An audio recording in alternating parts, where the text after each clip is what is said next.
Ils déclarèrent ce tracteur légendaire obsolète, condamnèrent la machine et tentèrent d'imposer à la coopérative une dette de plusieurs millions d'euros.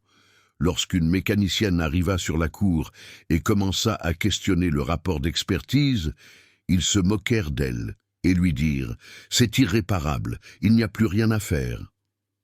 Elle ouvrit le rapport, jeta un œil au moteur et remarqua un détail que personne n'avait vu. C'est là qu'elle comprit que quelqu'un mentait. Chers amis, abonnez-vous à la chaîne pour ne pas manquer cette histoire. Écoutez mes chers, certaines histoires commencent avec une odeur de terre ocre mêlée de gasoil brûlé. Et celle-ci est de celle que vous voudrez raconter à vos petits-enfants. Là-bas, dans les champs ondulants de Châlons-en-Champagne, dans le sud de la Marne, où l'horizon se perd entre des plantations de blé qui ressemblent à des océans verts se balançant au vent, il existait une légende sur roue que tout agriculteur de la région connaissait sous le nom du Rougeot. Ce n'était pas un surnom affectueux, mais un signe de véritable respect. Ce Valmet 1580, fabriqué en 1985 dans l'usine de Montbéliard, avait ce ton de rouille noble que le soleil et la pluie de près de 40 ans de labour avaient peint sur sa carrosserie. Mais ne vous y trompez pas par son apparence fatiguée. Ce tracteur 6 cylindres turbo, avec ses 180 chevaux de puissance brute et sa transmission intégrale activée par embrayage hydraulique, avait préparé plus d'hectares de sol que 3 générations de tracteurs modernes n'y seraient parvenus sur l'ensemble de leur durée de vie cumulée. Il appartenait à la coopérative La Terre Fertile, formée par 19 familles de petits et moyens producteurs qui, en unissant leurs ressources et leurs rêves, parvenaient à concurrencer les géants de l'agrobusiness. Et le Rougeot était le cœur de cette union, la machine qui traçait les sillons au moment des semis, qui tirait les herses de nivellement, qui acheminait les remorques chargées de céréales jusqu'au silo. Jusqu'à ce qu'un matin d'août 2023, il refuse simplement de démarrer. Le démarreur rugit, la batterie était bonne, mais le moteur principal refusait de s'activer. Ils appelèrent 3 mécaniciens de la ville, chacun plus perdu que le précédent, jusqu'à ce que l'un d'eux suggère de contacter Agro-Conseil France, l'entreprise de l'homme d'affaires Fabrice Moreau, qui se présentait comme la référence la plus moderne en diagnostic de machines agricoles dans le Grand Est. Fabrice se présenta en personne. Costume un peu trop clair pour quelqu'un qui allait manipuler de la graisse, tablette électronique à la main et 2 assistants en blouse blanche qui semblaient davantage se rendre à une opération chirurgicale qu'à un atelier rural. Il passa 3 heures autour du Rougeot, connectant des équipements qui clignotaient de lumière rouge et émettaient des bips inquiétants, prenant des photos sous tous les angles, hochant la tête avec cette expression de médecin qui va annoncer une mauvaise nouvelle. Le rapport arriva 1 semaine plus tard, imprimé sur du papier à en-tête chic avec 62 pages de termes techniques qui donnaient de mal à la tête. Usure critique des cylindres internes du moteur, avec perte de compression à des niveaux irréversibles, fatigue structurelle du bloc moteur en fonte, avec micro-fissures détectées par ultrasons dans la région des paliers. Système d'injection mécanique Bosch obsolète, 100 pièces de rechange sur le marché national. Turbocompresseur Garrett avec rotor déséquilibré et carcasse avec corrosion profonde. Embrayage hydraulique avec fuite interne dans le convertisseur de couple. Coût estimé de la réparation supérieur à la valeur marchande de l'équipement. Recommandations techniques, mise au rebut responsable et remplacement par un modèle actuel. Et là où le bas blesse, en annexe, une proposition commerciale d'Agro-Conseil France elle-même, offrant 3 tracteurs John Deere 611J, année 2022, financés à des conditions spéciales pour la coopérative. Coût total du paquet, 12 400 000 €. Le président de la coopérative, M. Jacques, un homme de 68 ans qui avait appris à conduire précisément sur le Rougeot, quand il était encore tout neuf, sentit son cœur se serrer. Cette machine avait aidé à élever ses enfants. Elle avait assuré le pain quotidien à 19 familles pendant près de 4 décennies. Et maintenant, ils allaient la jeter à la ferraille comme un déchet quelconque. C'est alors que sa fille, qui travaillait au bureau de la coopérative, se souvint du nom qu'elle avait entendu lors d'une foire agricole à Nancy, Christine Dubois.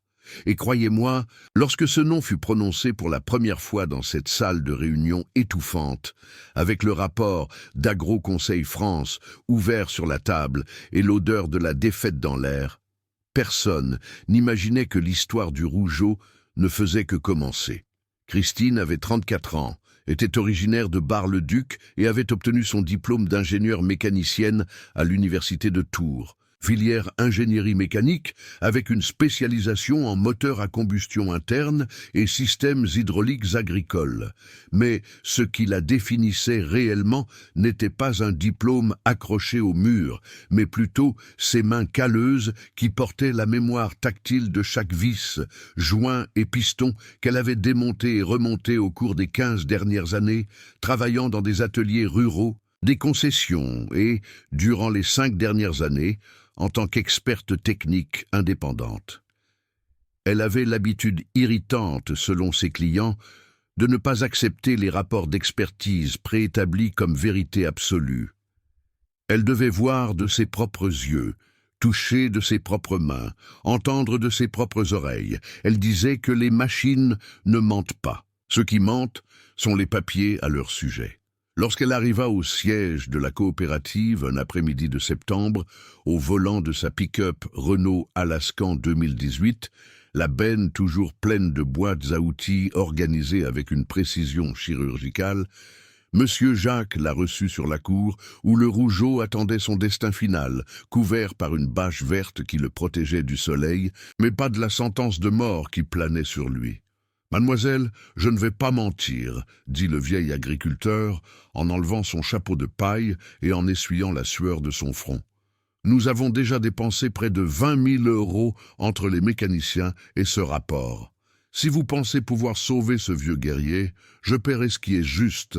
Mais si cela confirme qu'il est vraiment à bout... » Sa voix faillit un peu. « Eh bien, je devrais croire que les bonnes choses ne durent pas éternellement. » Christine ne répondit pas avec des mots.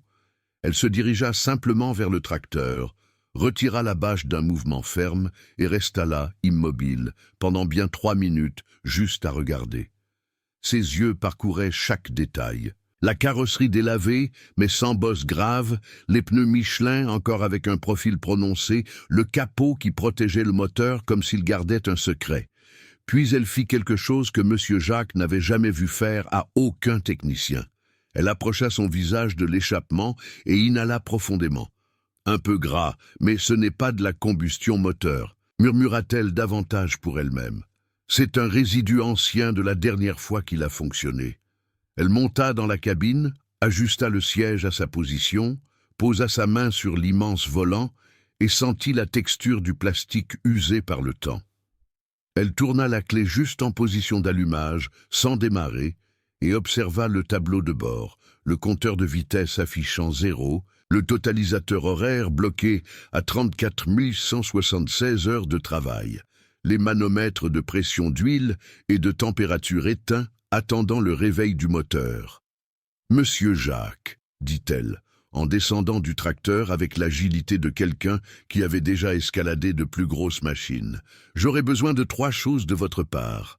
Une copie de ce rapport d'Agro-Conseil France, et tous les registres d'entretien que vous avez conservés, et la permission de démonter ce que je jugerais nécessaire. » Le vieil homme sourit pour la première fois depuis des semaines.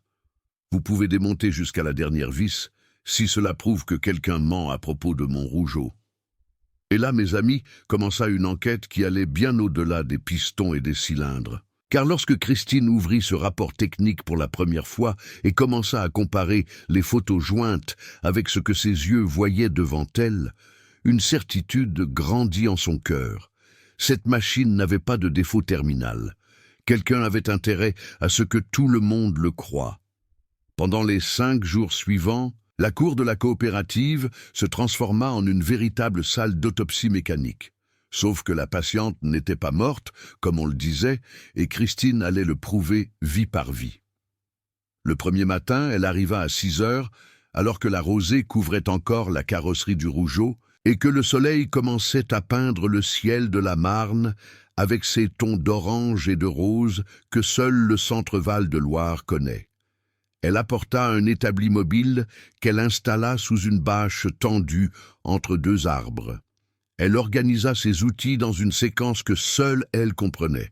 Jeux de douilles métriques et impériales, clés dynamométriques calibrées, micromètres numériques, pieds à coulisses analogiques, stéthoscope mécanique, manomètre de pression, multimètre industriel, endoscope avec caméra pour inspection interne des cylindres et un équipement à ultrasons portable qu'elle avait elle-même acheté lors d'une vente aux enchères d'outils d'une métallurgie en faillite.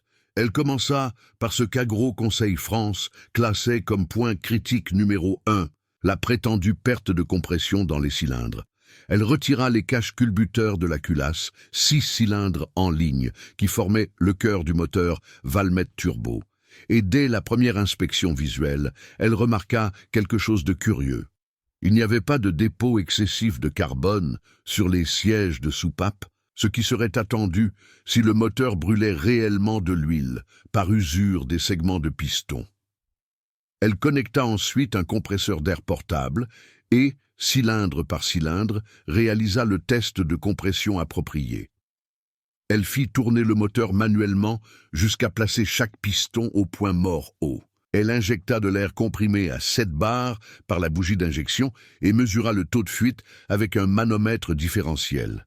Les chiffres furent révélateurs. Cylindre 1, fuite de seulement 8%. Cylindre 2, 6%. Cylindre 3, 9%. Et ainsi de suite, aucun d'entre eux ne dépassant 10% de perte, alors que la limite acceptable pour les moteurs diesel de cette génération était de 20%. C'est pratiquement neuf à l'intérieur, murmura-t-elle, notant les valeurs dans un carnet de campagne qu'elle gardait toujours dans la poche de sa combinaison. Mais Christine n'était pas du genre à tirer des conclusions hâtives. Elle prit l'endoscope, ce mince tube avec une caméra à son extrémité qui permet de voir l'intérieur des cylindres sans démonter tout le moteur, et l'inséra par les orifices des injecteurs, observant sur l'écran les parois miroitantes des cylindres, les marques d'usinage encore visibles après des décennies d'utilisation, les pistons avec leurs couronnes légèrement noircies, mais sans signe de rupture ou de fissure. C'est là qu'elle s'arrêta et fronça les sourcils. Sur l'écran de l'endoscope, quelque chose attira son attention dans le cylindre numéro 4. Il y avait une marque étrange sur la paroi du cylindre, mais ce n'était pas une marque d'usure, non. C'était une fine éraflure, superficielle, du type de celle qui apparaît lorsque quelqu'un introduit un outil inapproprié à l'intérieur du moteur. Et elle était fraîche, brillante, sans la patine sombre que le gasoil laisse avec le temps. « Qu'est-ce que c'est que ça ?» dit-elle à voix haute, ajustant la mise au point de la caméra. Monsieur Jacques, qui observait tout de loin avec un mélange d'espoir et d'appréhension, s'approcha. « Vous avez trouvé quelque chose, mademoiselle ?»« J'ai trouvé quelque chose qui ne devrait pas être ici, » répondit-elle, montrant l'image sur l'écran. « Vous voyez cette marque ? Quelqu'un a inséré un outil dur ici récemment et je vous garantis que ce n'était pas pendant le fonctionnement normal du moteur. » L'agriculteur se gratta la barbe grise. Les techniciens d'Agro Conseil France ont touché au moteur lorsqu'ils sont venus faire le rapport, mais... Eh bien, Christine éteignit l'endoscope d'un mouvement décidé. Nous allons voir ce qu'ils ont touché d'autre. Les jours suivants, elle démonta le Rougeot avec la méticulosité de quelqu'un qui assemble un puzzle à l'envers.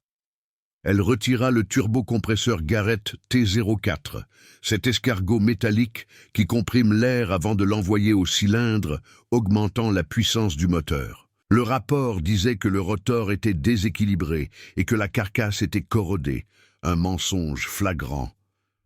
Le rotor tournait en douceur entre ses mains, sans jeu dans l'axe, sans bruit de roulement endommagé. La carcasse présentait des taches d'oxydation superficielle, normales, sur toute pièce exposée à des températures élevées et à l'humidité, mais rien de la corrosion profonde décrite dans le document. Elle photographia tout avec un appareil photo professionnel, notant les numéros de série, mesurant les épaisseurs de parois avec des ultrasons, comparant chaque constat réel avec ce qui était écrit dans le rapport d'Agro-Conseil France. La liste des incohérences grandissait comme de la mauvaise herbe en terrain abandonné. Le système d'injection mécanique Bosch, prétendument obsolète et sans pièces, était un modèle EPVE, utilisé sur des centaines de milliers de tracteurs dans le monde entier, avec des lignes entières de pièces de rechange fabriquées encore aujourd'hui en Turquie et en Inde. Christine appela 3 fournisseurs spécialisés et en moins de 2 heures, elle avait des devis pour tous les composants nécessaires, des injecteurs aux pompes complètes. L'embrayage hydraulique, que le rapport disait avoir une fuite interne dans le convertisseur de couple, fut inspecté après qu'elle eut soulevé le moteur avec un palan à chaîne et séparé la boîte de vitesse. Le convertisseur était sec, propre, avec de l'huile ATF Dexron d'origine, en parfait état, lorsqu'elle en préleva un échantillon et analysa la viscosité avec un viscosimètre portable. 0 signe de fuite, 0 signe de contamination par l'eau ou les particules métalliques. L'après-midi du 4e jour, Christine était accroupie à côté du bloc moteur, mesurant l'ovalisation des cylindres avec un micromètre d'intérieur à 3 touches, quand elle remarqua quelque chose qui fit monter son sang à la tête. Dans le rapport photographique annexé au rapport d'Agro-Conseil France, il y avait une image montrant prétendument le bloc fissuré du rougeot. Seulement, cette photo n'était pas celle du moteur Valmet. C'était celle d'un moteur complètement différent, probablement un Perkins 4 cylindres utilisé sur des tracteurs plus petits. On pouvait le voir à la configuration des paliers, à la disposition des boulons de culasse, même au ton de la fonderie qui était gris, trop clair pour être le bloc d'origine français. « Ce gredin !»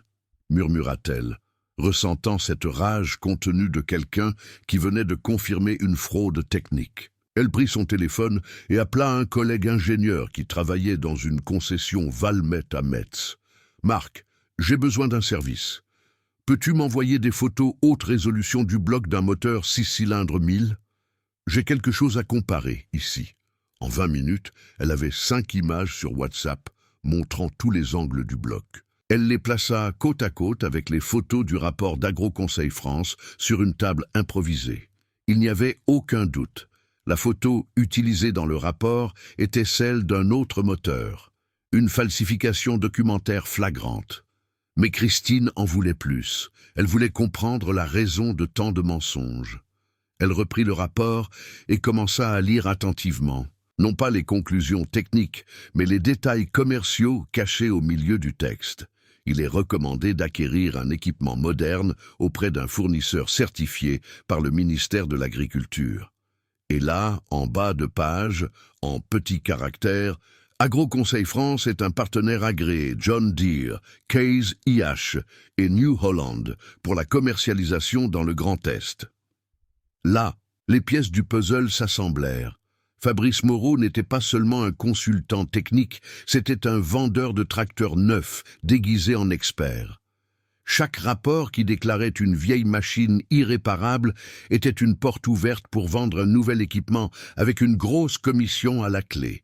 Combien de coopératives et combien de petits producteurs avaient été poussés vers d'énormes dettes basées sur de faux rapports.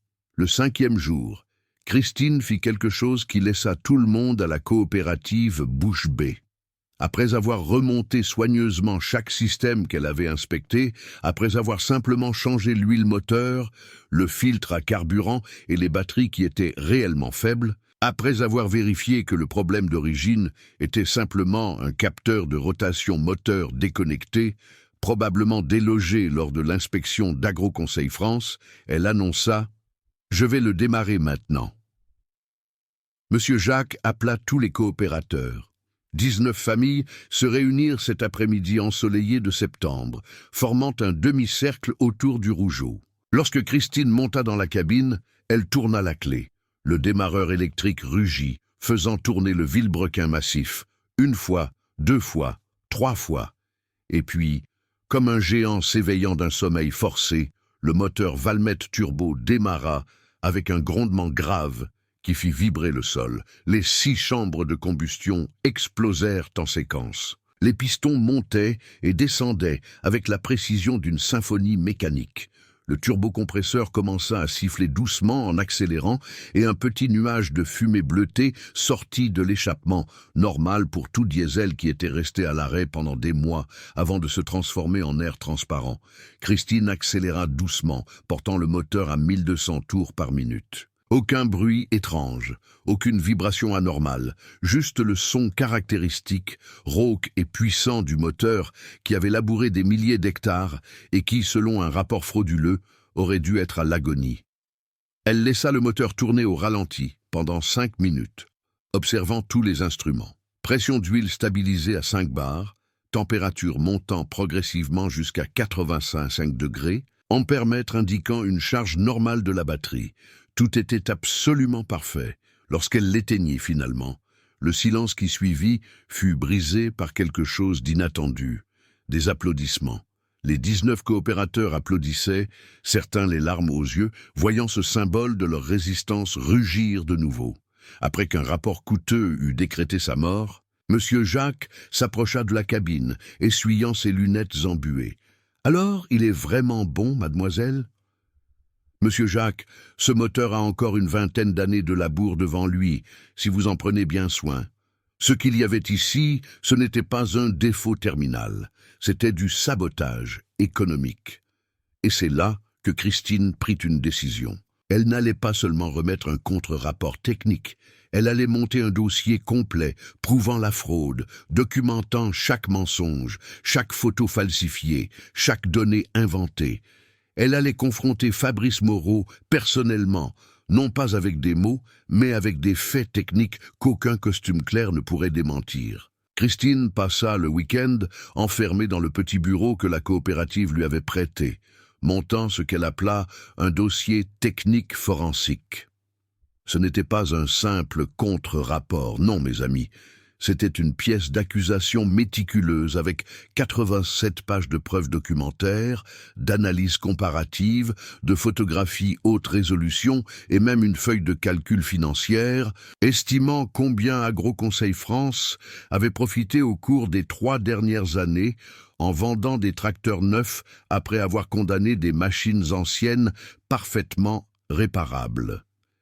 Elle organisa le document en 6 sessions dévastatrices. La première montrait les incohérences photographiques. Elle plaça côte à côte les images du rapport d'Agroconseil France et les images réelles du Rougeot, soulignant avec des cercles rouges les détails qui prouvaient qu'il s'agissait de moteurs différents. La deuxième listait tous les tests de compression, d'ultrasons et d'analyse de fluide qu'elle avait réalisés, avec des valeurs numériques que tout ingénieur pourrait vérifier. La troisième était une analyse métallographique des prétendues micro-fissures mentionnées dans le rapport, et prouvant par microscopie que le bloc était structurellement parfait.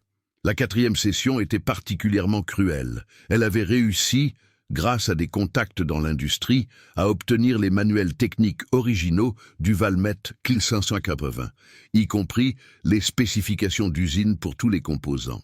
Elle compara chaque affirmation du rapport d'Agroconseil France avec les spécifications officielles, soulignant 17 points où Fabrice avait simplement inventé des chiffres ou utilisé des paramètres d'autres modèles de tracteurs pour exagérer l'ampleur des prétendus problèmes. La 5e session documentait l'historique des ventes d'Agroconseil France au cours des 36 derniers mois. 23 rapports techniques émis pour des coopératives et des producteurs ruraux de la région de Châlons-en-Champagne, Vitry-le-François, Saint-Dizier et Épernay. Sur ces 23, seuls 2 ne recommandaient pas de remplacement immédiat. Les 21 autres furent suivis de ventes de tracteurs neufs, totalisant 46 millions d'euros d'équipement, avec des commissions estimées entre 8 et 12% pour l'intermédiaire commercial. La corrélation était statistiquement impossible d'être une coïncidence. Et la 6e session était le coup de grâce. Christine avait découvert que Fabrice Moreau lui-même, avant de fonder Agroconseil France, avait été licencié pour faute grave de la concession New Holland à Nancy. après avoir été pris en flagrant délit d'altération de rapport d'évaluation pour forcer des remplacements de pièces inutiles. Le procès au prud'homme était archivé au Conseil de prud'homme d'Orléans, public, accessible à quiconque savait où chercher. Le lundi matin, elle convoqua une réunion extraordinaire au siège de la coopérative, mais elle n'invita pas seulement les associés, elle envoya un email formel à Agroconseil France avec copie à 3 avocats spécialisés en droit de la consommation qui menaient un projet de défense des petits producteurs ruraux dans la région, les informant qu'elle présenterait un contre-rapport technique avec des implications juridiques pertinentes et que la présence de l'entreprise de conseil était fortement recommandée. Fabrice Moreau arriva 15 minutes en retard, au volant d'une Hilux noire aux vitres teintées, accompagné des mêmes 2 assistants en blouse blanche qui avaient effectué l'inspection originale. L'homme d'affaires avait cette posture de quelqu'un habitué à être la personne la plus importante de la pièce. Épaules larges, menton relevé, petit sourire en coin qui disait « Je sais exactement ce que je fais et vous ne pouvez pas me contester ». La salle de réunion de la coopérative était bondée. Les 19 associés occupaient les chaises disponibles, certains debout adossés au mur. Monsieur Jacques présidait la table avec Christine assise à sa droite et un projecteur connecté à son ordinateur portable, pointant vers un écran blanc improvisé avec un drap tendu. Les 3 avocats étaient au premier rang, bloc-notes ouvert, stylo prêt. « Bonjour à tous », commença Fabrice, sans attendre d'être invité à parler.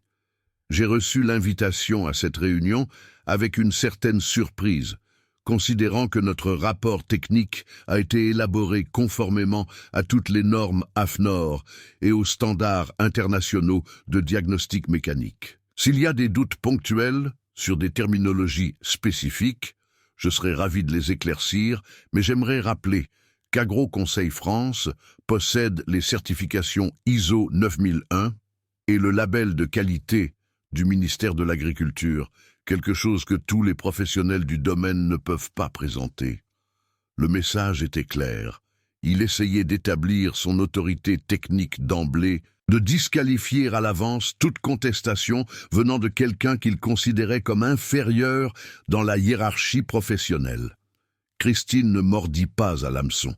Elle alluma simplement le projecteur. Et la première image qui apparut à l'écran fut la couverture de son dossier avec un titre en grandes lettres « Analyse technique forensique » et fraude documentaire et sabotage économique dans le rapport Agroconseil France 2023. Le petit sourire de Fabrice vacilla un peu. « Je serai direct », dit Christine, se levant et se positionnant à côté de l'écran. « Pendant 5 jours, j'ai démonté et inspecté chaque système critique du Valmet, Guilin 180, que vous avez déclaré irréparable, et j'ai trouvé non pas des erreurs techniques, mais des falsifications délibérées. Je vais vous montrer, point par point, comment un rapport qui a coûté 20 000 € aux coopérateurs est, en réalité, une œuvre de fiction commerciale. » Elle cliqua pour le diaporama suivant, et la comparaison photographique apparut. D'un côté, la photo du bloc fissuré du rapport d'Agroconseil France. De l'autre, une photo qu'elle avait prise du bloc réel du rougeau, avec les numéros de série visibles. « Cette image ici, dit-elle en pointant le côté gauche. Vous l'avez présentée comme étant celle du moteur du tracteur de la coopérative. Quelqu'un veut-il m'expliquer pourquoi le numéro de série visible sur cette photo est VM4C 782431, qui est celui d'un moteur Valmet 4 cylindres de 80 chevaux, alors que le rougeau a un moteur Valmet série 6 cylindres de 180 chevaux avec un numéro de série complètement différent? Un silence lourd s'installa dans la pièce. L'un des assistants de Fabrice se remua inconfortablement sur sa chaise. De plus, continua Christine en agrandissant l'image, la configuration des paliers sur cette photo montre 4 appuis du vilebrequin, alors que le moteur 1000 a 7 appuis. Ce n'est pas une erreur de diagnostic, c'est une photo d'un autre moteur présentée comme preuve. Fabrice tenta de se ressaisir. Il a pu y avoir une confusion dans le processus de montage du rapport. Notre entreprise sert des dizaines de clients simultanément. Il est possible que... Christine le coupa en cliquant sur le diaporama suivant. Alors parlons des valeurs de vibration que vous avez mesurées. Le rapport affirme que vous avez détecté des vibrations de 45 km RMS dans le bloc moteur. Savez-vous ce que signifie ce chiffre? Fabrice ne répondit pas. Cela signifie que le moteur vibrerait avec une amplitude si violente qu'il serait impossible pour quiconque de rester près de lui sans subir des dommages physiques. C'est l'équivalent d'un tremblement de terre de magnitude 4 se produisant à l'intérieur d'une boîte métallique. Vous avez mesuré cela sur un moteur qui était à l'arrêt depuis des mois, sans énergie électrique, complètement inerte? L'un des avocats nota quelque chose rapidement. Christine ne lâcha pas. Plus intéressant encore, vous avez utilisé un analyseur de vibration modèle SKF Microlog, et selon le rapport. J'ai appelé SKF France. Ce modèle spécifique a été discontinué en 2019 et ne fonctionne qu'avec des capteurs piézoélectriques qui nécessitaient une surface vibrante pour générer une lecture. Comment avez-vous mesuré la vibration sur un moteur mort? La salle entière était fixée sur elle. Maintenant, même ceux qui ne comprenaient rien à l'ingénierie réalisaient que ce n'était pas une dispute technique, c'était une exposition de mensonges. Elle passa 15 diaporamas supplémentaires, chacun démolissant une section du rapport d'Agroconseil France. Elle montra les tests de compression réels, comparés aux valeurs inventées, les analyses ultrasonores du turbocompresseur, prouvant qu'il n'y avait pas de déséquilibre, les photos du convertisseur de couple de l'embrayage complètement sec, alors que le rapport parlait de fuite interne critique. Puis, elle arriva à la partie qui fit serrer les poings de Monsieur Jacques sur la table, le tableau financier. Au cours des 3 dernières années, Christine projeta un tableau avec des noms, des dates et des valeurs. Agroconseil France a émis 23 rapports techniques pour des équipements agricoles dans la région de Châlons-en-Champagne, Vitry-le-François, Saint-Dizier et Épernay. Sur ces 23, seuls 2 n'ont pas recommandé de remplacement immédiat. Les 21 autres ont été suivis de ventes de tracteurs neufs, totalisant 46 millions d'euros d'équipement, avec des commissions estimées entre 8 et 12% pour l'intermédiaire commercial. Fabrice se leva brusquement. « C'est de la diffamation. Vous insinuez que... » « Je n'insinue rien. » Christine maintint sa voix ferme, sans s'altérer. J'affirme sur la base de documents publics de Cabis, de factures que 3 coopératives m'ont autorisé à inclure dans ce dossier et sur votre propre historique professionnel. Elle cliqua sur le diaporama suivant, une copie numérisée d'un procès au prud'homme apparut. Affaire numéro 000-424-723-28. 5. 180 du 1803 du Conseil de prud'homme d'Orléans. Fabrice-Henri Moreau contre New Holland Tracteur. Motif du licenciement pour faute grave. Altération de rapports techniques pour forcer des ventes de pièces et services inutiles, causant un préjudice prouvé de 280 000 € à des clients de la concession. Monsieur, vous avez perdu l'action. Tout est enregistré. L'homme d'affaires devint rouge, les veines de son cou saillantes. Un des avocats leva la main demandant la parole. « Christine, le dossier que vous avez préparé sera-t-il remis aux autorités compétentes ?»« Il l'a déjà été, » répondit-elle calmement. « J'en ai envoyé une copie au parquet, à la Chambre d'agriculture de la région et à la DGCCRF. Je le mets également à la disposition gratuite de toute coopérative ou producteur ayant reçu un rapport d'Agroconseil France au cours des 5 dernières années et souhaitant un deuxième avis indépendant. » C'est alors qu'il se passa quelque chose d'inattendu. L'un des coopérateurs, M. Bernard, propriétaire d'une ferme voisine, se leva en tremblant. « Mademoiselle, j'ai aussi un rapport d'Agroconseil France pour mon pulvérisateur automoteur. Ils m'ont dit que le châssis était fissuré et que ça coûterait plus cher de le réparer que d'en acheter un neuf. J'y ai cru. J'ai contracté un financement de 1 200 000 € qui va me saigner à blanc pendant les 8 prochaines années. » Un autre coopérateur se manifesta. « Ma moissonneuse-batteuse, même histoire. Rotor du batteur avec fatigue irréversible. J'en ai acheté une autre, désespérée, au moment de la récolte. » Et puis d'autres voix, les unes après les autres, racontant des histoires similaires. Équipements condamnés, dettes contractées, machines anciennes vendues comme de la ferraille qui était probablement en parfait état. Fabrice Moreau vit son empire s'effondrer. Il tenta une dernière manœuvre, pointant du doigt Christine. Vous n'êtes qu'une mécanicienne d'atelier de bord de route, jalouse du succès d'une entreprise structurée. Vous n'avez aucune crédibilité pour contester un rapport émis par un cabinet de conseil certifié. Monsieur Jacques frappa la table avec force, faisant sursauter tout le monde. Crédibilité, crédibilité. La voix du vieil homme sortit rauque de colère contenue. Cette mécanicienne de bord de route a pris le tracteur que vous avez condamné à mort et l'a fait ronronner de nouveau en 5 jours. Elle a dépensé moins de 3 000 € en huile, filtres et batterie quand vous vouliez nous refourguer pour 12 millions d'euros de tracteur neuf, et elle a eu la dignité de documenter chacun de vos mensonges, photo par photo, chiffre par chiffre, pendant que vous venez ici en beau costume, pensant que nous sommes trop naïfs pour comprendre que nous avons été trompés. Le silence qui suivit fut absolu. Christine en profita pour clore la présentation. Vous êtes libre de contester chaque donnée que j'ai présentée ici.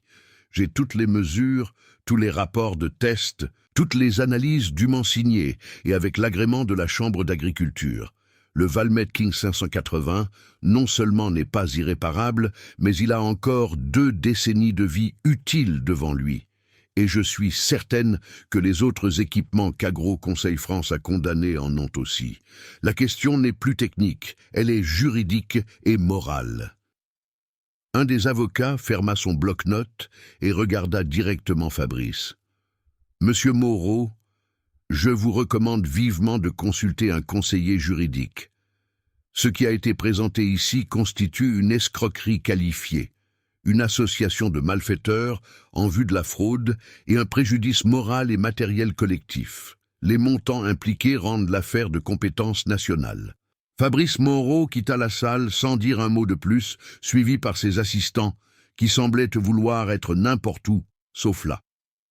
La Hilux noire démarra en soulevant la poussière, et tous savaient que c'était la dernière fois qu'Agro Conseil France mettrait les pieds dans la région, sans être là pour répondre à une procédure judiciaire.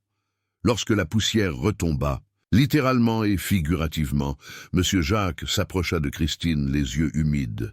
« Mademoiselle, vous n'avez pas seulement sauvé le Rougeau, vous avez sauvé toute cette coopérative d'une dette qui allait nous anéantir. » Christine rangea son ordinateur portable dans son sac à dos et sourit pour la première fois depuis des jours. Monsieur Jacques, une machine ne ment pas. Ce sont les personnes mal intentionnées qui utilisent le savoir technique pour tromper ceux qui leur font confiance. Mon travail est de faire parler la machine, mais l'histoire, mes chers amis, n'était pas encore terminée, car ce que Christine fit les jours suivants allait changer non seulement la vie de cette coopérative, mais de centaines de petits producteurs dans tout le département de la Marne. La nouvelle de ce qui s'était passé lors de la réunion de la coopérative La Terre Fertile se répandit dans la campagne champenoise, avec la vitesse que seul le bouche à oreille peut atteindre dans une région où tout le monde se connaît. En 3 jours, le téléphone portable de Christine n'arrêtait pas de sonner. Des agriculteurs de Châlons-en-Champagne, Vitry-le-François, Saint-Dizier et même de Nancy et Bar-le-Duc, tous voulaient savoir si elles pouvaient jeter un œil au rapport qu'ils avaient reçu d'Agro Conseil France ou d'autres cabinets de conseil opérant avec le même système.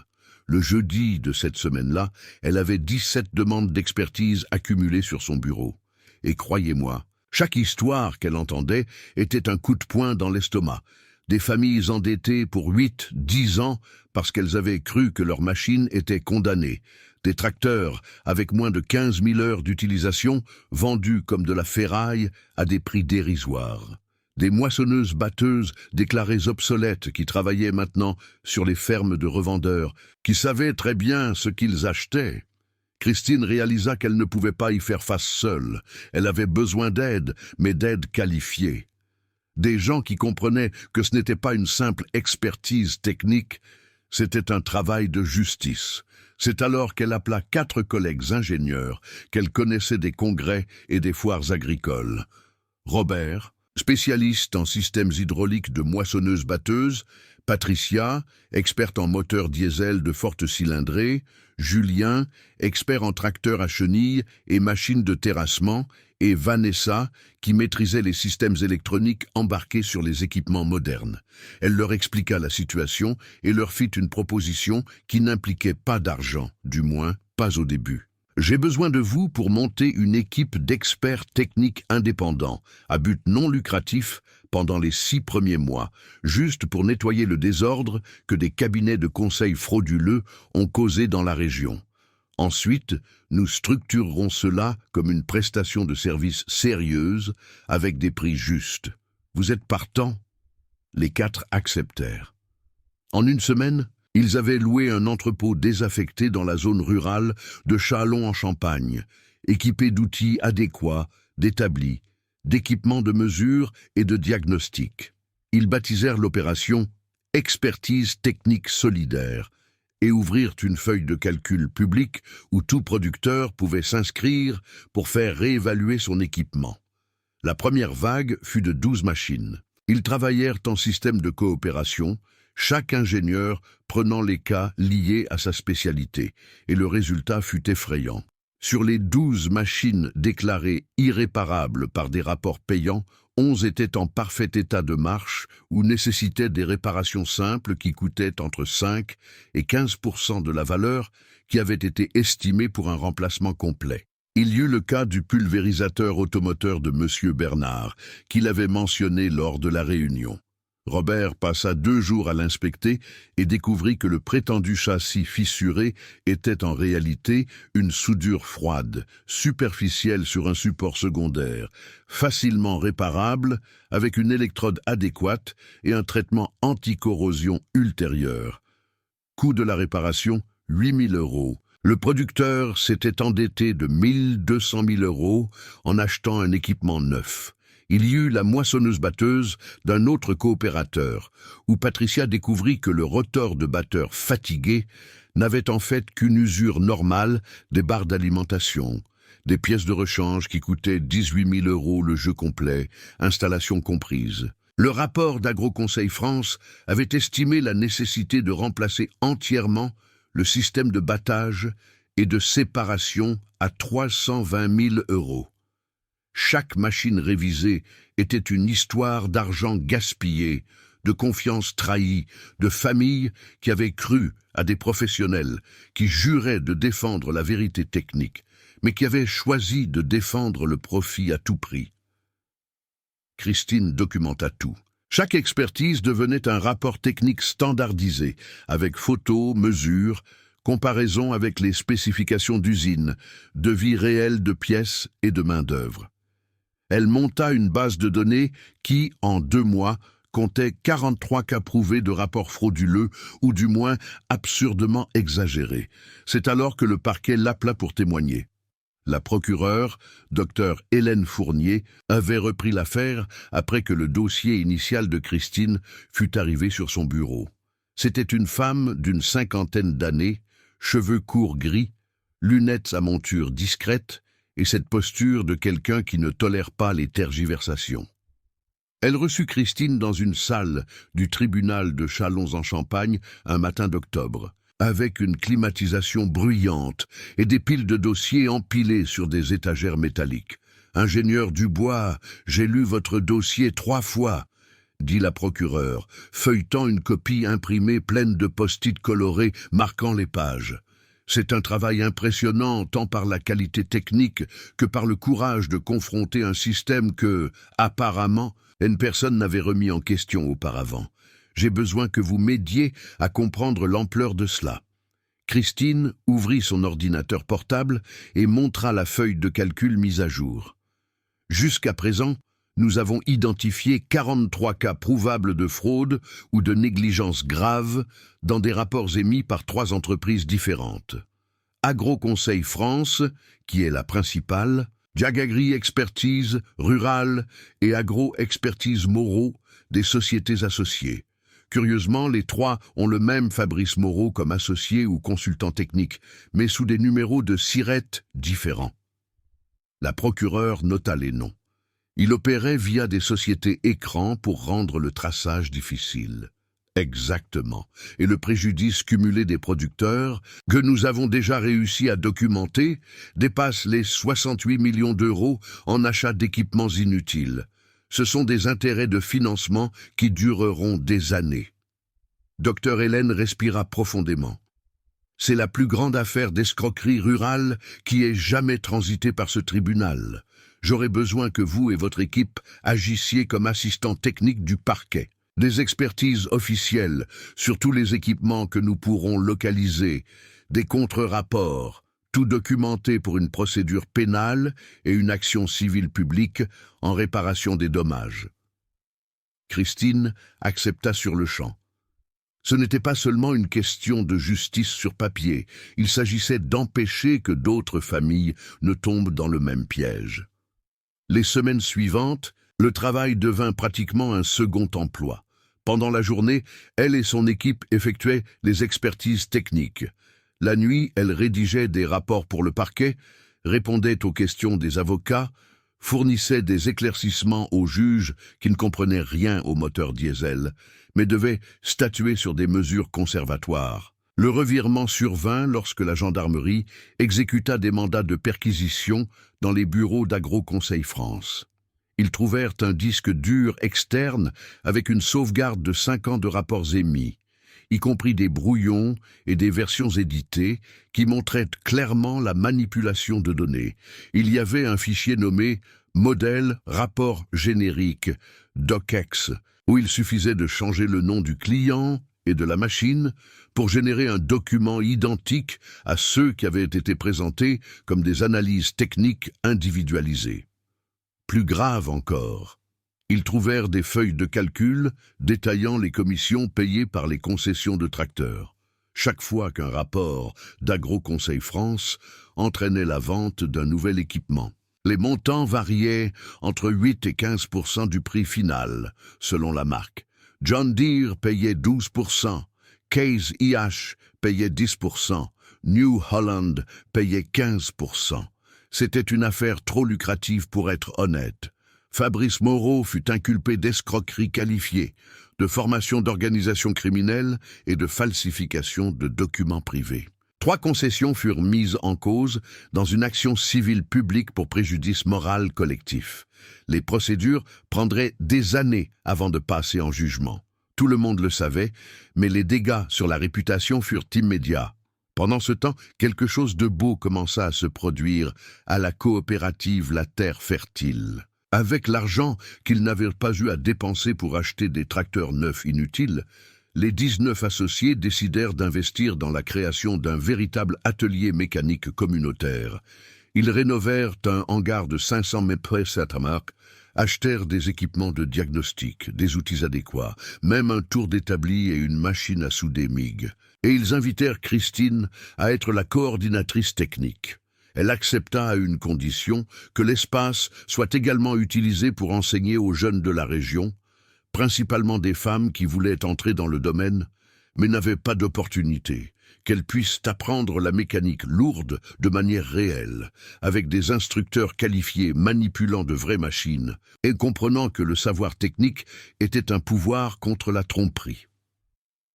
Lors de l'inauguration de l'atelier, un samedi ensoleillé de décembre, M. Jacques tint à faire un discours devant plus de 200 personnes venues pour la célébration. Cet atelier ici n'est pas seulement un lieu pour réparer des tracteurs, c'est un lieu pour réparer la confiance que nous avons perdue envers ceux qui auraient dû nous aider.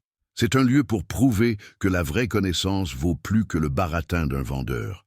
Et c'est un lieu pour montrer à nos enfants et petits-enfants que nous n'avons pas à accepter un mensonge juste parce qu'il est écrit sur un joli papier avec un tampon chic.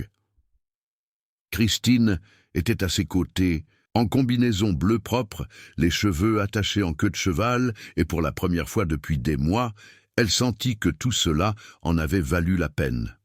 Non pas pour les procédures en cours, non pas pour la dénonciation du système criminel, mais pour les 15 jeunes filles, entre 16 et 23 ans, qui s'étaient inscrites au premier cours de mécanique diesel que l'atelier allait offrir le mois suivant. L'une d'elles était d'ailleurs la petite-fille de M. Jacques, la jeune Amandine de 18 ans, qui avait toujours eu le don des outils, mais n'avait jamais pensé qu'elle pouvait en faire un métier.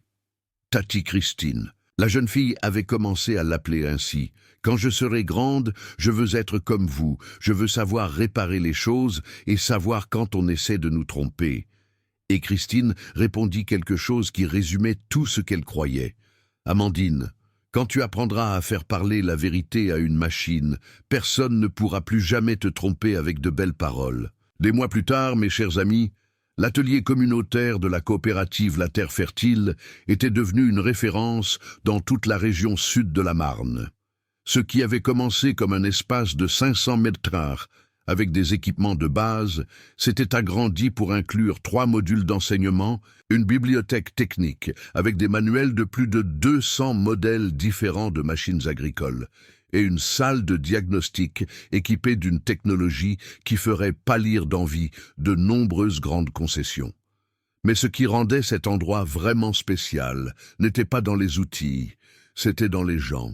Les 15 jeunes filles qui avaient commencé le premier cours de mécanique diesel en janvier étaient devenues 28 en mars, 36 en avril. Et quand juin arriva, Christine coordonnait 3 groupes simultanés avec un total de 52 étudiantes entre 16 et 42 ans. Des femmes qui venaient de fermes, de petits domaines, de la ville, chacune avec son histoire, sur la raison pour laquelle elle voulait apprendre à réparer des machines.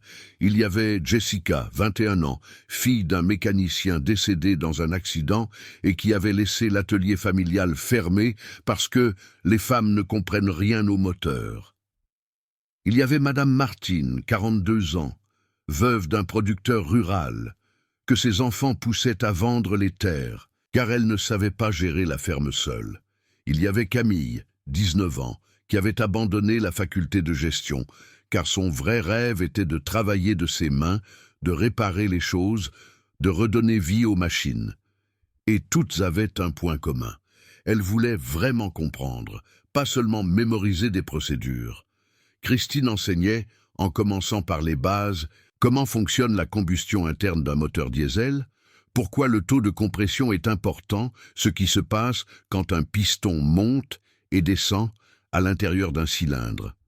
Elle démontait des moteurs devant elle, laissait chacune prendre les pièces, sentir le poids, la texture, comprendre que ce n'était pas un mystère, c'était de la physique appliquée, c'était de l'ingénierie que n'importe quelle personne dédiée pouvait maîtriser.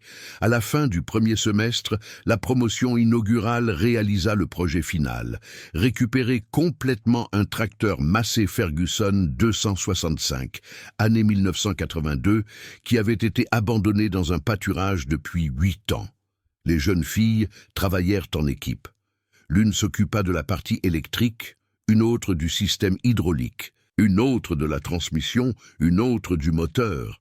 Christine supervisait, orientait, mais ne mettait pas la main à l'outil à moins que ce ne soit absolument nécessaire. L'idée était qu'elles apprennent en faisant, en se trompant, en corrigeant, jusqu'à maîtriser. Il fallut 3 mois de travail les week-ends, et quand ce Massey Ferguson redémarra avec les 28 étudiantes de la première promotion salies de graisse, mais avec de grands sourires sur le visage, Christine ressentit une émotion qu'aucun diplôme de 3e cycle ne lui avait procurée. C'était là le véritable héritage, le savoir transmis, le pouvoir technique passant des mains de ceux qui l'utilisaient pour tromper à celles de ceux qui l'utiliseraient pour construire. Pendant ce temps, l'affaire judiciaire contre Fabrice Moreau et les concessions complices avançait lentement, mais elle avançait. Le parquet avait catalogué 72 cas de fraude avérée avec un préjudice total, estimé à 76 millions d'euros. Les concessions, craignant les répercussions, commencèrent à conclure des accords à l'amiable, offrant des remises et des refinancements à ceux qui avaient acheté des équipements basés sur de faux rapports. Agroconseil France fit faillite en avril. Fabrice tenta de rouvrir sous un autre nom en Bourgogne, mais l'histoire avait déjà fait le tour des associations de producteurs ruraux de 3 départements, et personne ne lui faisait plus confiance. Il finit par accepter un accord de collaboration avec la justice où il admit le stratagème en échange d'une peine réduite. Et là, tout était documenté. Les contrats avec les concessions, le système de commission, même un manuel interne enseignant aux techniciens comment identifier des opportunités de remplacement sur des machines parfaitement fonctionnelles. Mais Christine n'était pas intéressée par la vengeance, elle était intéressée par la transformation. En août de cette année-là, elle organisa le premier séminaire régional d'expertise technique indépendante, réunissant des ingénieurs mécaniciens, des agronomes, des techniciens agricoles et des étudiants de tout le Grand Est. L'événement eut lieu au Palais des Congrès de Châlons-en-Champagne et remplit ses 460 places. Des participants venaient de la Marne, de la Meurthe-et-Moselle, des Ardennes, et même de la Bourgogne et de l'Occitanie. Pendant 3 jours, ils présentèrent des cas, discutèrent des méthodologies, créèrent des protocoles standardisés pour l'inspection technique afin d'empêcher la manipulation de données. Ils fondèrent là le réseau indépendant d'expertise agricole, une association à but non lucratif qui allait offrir un deuxième avis gratuit ou à prix coûtant aux petits producteurs qui recevraient des rapports techniques suspects. Le dernier jour du séminaire, Christine fut appelée sur scène pour recevoir un hommage de la Chambre régionale d'agriculture du Centre Val-de-Loire. Elle monta maladroitement, n'ayant jamais aimé les projecteurs. Mais le président de la Chambre, M. Charles, tint à faire un discours ému. Cet ingénieur aurait pu travailler dans de grandes entreprises, gagner des salaires à 5 chiffres, vivre dans une grande ville, mais elle a choisi de rester à la campagne. Elle a choisi d'enseigner à ceux qui n'ont pas de ressources. Elle a choisi d'affronter un système criminel dont beaucoup savaient l'existence, mais que personne n'avait le courage de dénoncer. Grâce à elle, des centaines de familles n'ont pas perdu leur terre. Grâce à elle, des dizaines de jeunes filles ont découvert qu'elles pouvaient être ce qu'elles voulaient, y compris mécaniciennes de moteurs de 200 chevaux. Et grâce à elles, nous, en tant que secteur agricole, apprenons que la vraie connaissance technique est la meilleure défense contre ceux qui veulent nous exploiter. Les applaudissements furent longs et sincères. Christine remercia avec humilité, mais profita du micro pour dire quelque chose d'important. Je n'ai pas fait cela seul. Je l'ai fait parce que 19 familles d'une coopérative ont fait confiance à mon travail quand un homme d'affaires en costume a tenté de disqualifier ce que je disais. Je l'ai fait parce que M. Jacques, qui aurait pu abandonner, a préféré croire que les bonnes choses peuvent toujours durer éternellement quand elles sont bien entretenues. Et je l'ai fait parce que chaque fois que je démonte un moteur et que je vois les pièces parfaites à l'intérieur, je me souviens que la vérité n'a pas besoin de beaux discours. La vérité n'a besoin que de quelqu'un qui sache la chercher aux bons endroits. Aujourd'hui, 3 ans après le jour où Christine a posé le pied pour la première fois sur la cour de la coopérative La Terre Fertile et a vu le rougeot couvert par cette bâche verte, beaucoup de choses ont changé. Le tracteur Valmet Kin 580 continue de travailler dur, avec plus de 38 000 heures au compteur maintenant, ayant préparé la terre pour 4 récoltes de blé, 2 de maïs et 1 de haricots. Monsieur Jacques, chaque fois qu'il voit la machine passer dans le champ, enlève son chapeau en signe de respect, non seulement pour le tracteur, mais pour ce qu'il représente. Résistance contre l'obsolescence programmée, victoire de la compétence technique sur la cupidité commerciale.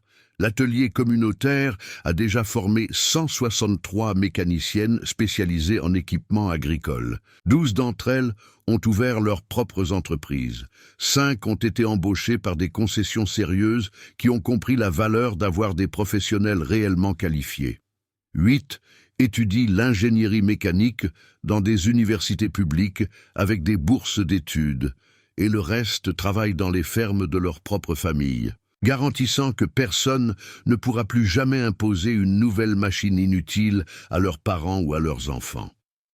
Amandine, la petite fille de M. Jacques, celle qui avait 18 ans quand tout a commencé, est aujourd'hui instructrice assistante de l'atelier et termine son BTS en mécanique industrielle. L'autre jour, Elle a démonté seule le système d'injection électronique d'un tracteur New Holland T6 2020. Elle a diagnostiqué un capteur de pression de carburant avec une lecture erronée et a changé la pièce en 2 heures. Le propriétaire du tracteur, qui l'avait emmené dans une concession et s'était entendu dire qu'il fallait changer toute la pompe à injection pour 28 000 €, a payé 300 € pour le capteur et est reparti en bénissant Amandine et sa grand-mère mécanicienne qu'elle n'a jamais connue, mais qui aurait été fière de ce qu'est devenue sa petite-fille. Christine continue de vivre à Châlons-en-Champagne. Elle partage son temps entre l'atelier communautaire, le réseau indépendant d'expertise agricole, qui compte aujourd'hui 112 professionnels inscrits dans 7 départements, et les cas d'expertise qu'elle accepte encore quand elle soupçonne une fraude. Elle n'est pas devenue riche, mais elle a quelque chose que l'argent ne peut acheter, le respect. Quand elle entre dans une foire agricole, les producteurs font la queue pour la saluer, pour lui demander conseil, pour présenter leurs filles qui veulent suivre la même carrière. Et le Rougeau, le vieux guerrier est devenu une légende vivante. Tous les mécaniciens de la région connaissent l'histoire du tracteur qui fut déclaré mort et ressuscita. Certains disent qu'il a une âme, qu'il rugit différemment, qu'il travaille avec plus d'entrain depuis qu'il a été sauvé. Christine rit en entendant ces histoires, mais au fond, elle comprend ce que les gens veulent dire. Cette machine représente quelque chose de plus grand qu'elle-même. Elle représente le refus d'accepter la mise au rebut quand il y a encore de la vie. Elle représente la victoire de l'entretien sur l'abandon. Un après-midi de septembre, exactement 3 ans après cette première réunion où tout a commencé, Christine était à l'atelier, orientant un nouveau groupe quand Monsieur Jacques apparut à la porte, chapeau à la main, regard ému. « Mademoiselle, le Rougeau a atteint 40 000 heures aujourd'hui. J'aimerais que vous veniez le voir travailler à la ferme. Après tout, c'est vous qui lui avez donné cette vie supplémentaire. » Christine lâcha son outil, nettoya ses mains et s'en alla. Quand elle arriva dans le champ, le soleil était bas à l'horizon, peignant le ciel avec ses couleurs impossibles de la Champagne. Et là se trouvait le Valmet King 180. Tirant une herse de nivellement à 20 disques, traçant des sillons parfaits dans la terre ocre. Le moteur chantait ce rugissement grave et constant des 6 cylindres diesel en parfaite synchronisation. Elle resta là, immobile, juste à observer, et pensa à toutes les machines qu'elle avait sauvées, à toutes les jeunes filles qu'elle avait formées, à tous les producteurs qui avaient évité des dettes inutiles. Elle pensa à combien de Fabrice Moreau existait encore, vendant des mensonges emballés dans des rapports techniques, mais elle pensa aussi à combien d'Amandine était en train d'apprendre, en ce moment même, à démonter un moteur, à mesurer la compression d'un cylindre, à distinguer la vérité de la fraude. Et elle comprit que son travail n'était pas de réparer des machines, c'était de réparer la confiance des gens en ceux qui comprenaient vraiment le sujet. Pour prouver que le savoir technique honnête valait toujours plus que n'importe quelle commission de vente, c'était de montrer que les bonnes choses, oui, peuvent durer éternellement, à condition qu'il y ait des personnes qui sachent en prendre soin avec vérité, une compétence et courage pour affronter ceux qui profitent de l'obsolescence précoce. Le Rougeau continua son travail, sillon après sillon, préparant la terre pour une nouvelle récolte, sans savoir qu'il était le symbole d'une révolution silencieuse qui avait commencé là, sur cette cour, cet après-midi de septembre, quand une ingénieure décida que certains mensonges ne méritaient pas de rester debout. Et ainsi, mes chers amis, se termine l'histoire de la mécanicienne qui a prouvé au monde que l'obsolescence programmée n'est pas un destin inévitable. C'est juste un autre mensonge qui s'effondre quand quelqu'un avec un vrai savoir décide de poser les bonnes questions et de ne pas accepter les réponses faciles.